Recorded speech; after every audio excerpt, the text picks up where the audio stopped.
Alam niyo ba kung bakit excited kami tuwing Tuesday morning? Hindi dahil wala kaming mga trabaho. Hindi rin dahil gusto lang naming magpapawis. Excited kami dahil magkikita-kita na naman kami. Mga professionals kami. May kanya-kanyang negosyo. May kanya-kanyang career. May kanya-kanyang challenges sa buhay. Pero pagdating ng Tuesday morning, lahat kami pare-pareho lang. Mga players. Mga magkakaibigan. At minsan, mga kalaban lang sa loob ng court. At aminin natin, hindi lahat marunong noong una. May mga tumatama sa net. May lumalabas ang bola. May sumasalo gamit ang mukha. Racket pala. Pero walang judgment. Ang importante, lahat natututo. Lahat gumagaling. At higit sa lahat masaya. Sa loob ng ilang oras, nakakalimutan namin ang stress. Nakakalimutan namin ang meetings. Nakakalimutan ang deadlines. Ang iniisip lang namin, sayo ba ang bola? Oops, out yata. Good shot. At syempre, coffee tayo pagkatapos.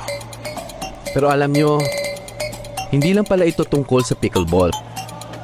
Sports teaches us something important.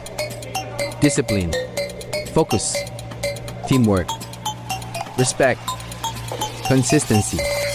At kahit matalo ka ngayon, may chance ka ulit bukas. Parang buhay lang.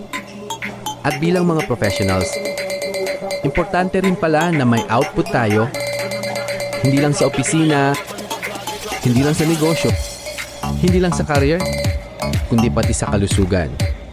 Kapag healthy ang katawan, mas malinaw ang isip, mas maganda ang decision making, mas mataas ang energy, mas masaya ang pamilya, mas productive sa trabaho. Ang investment sa health, isa sa pinakamagandang investment sa buhay. Kaya hindi lang kami naglalaro, nagbubuild kami ng friendships, nagbubuild kami ng trust, nagbubuild kami ng healthier lifestyle.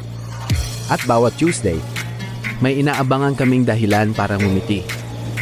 Sabi nga nila, success is not only measured by what you earn. It's also measured by the people you enjoy life with.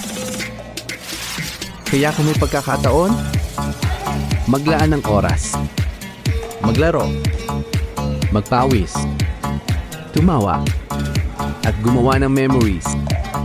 Dahil ang buhay, mas masaya kapag may magandang samahan. See you next Tuesday! Game na ba?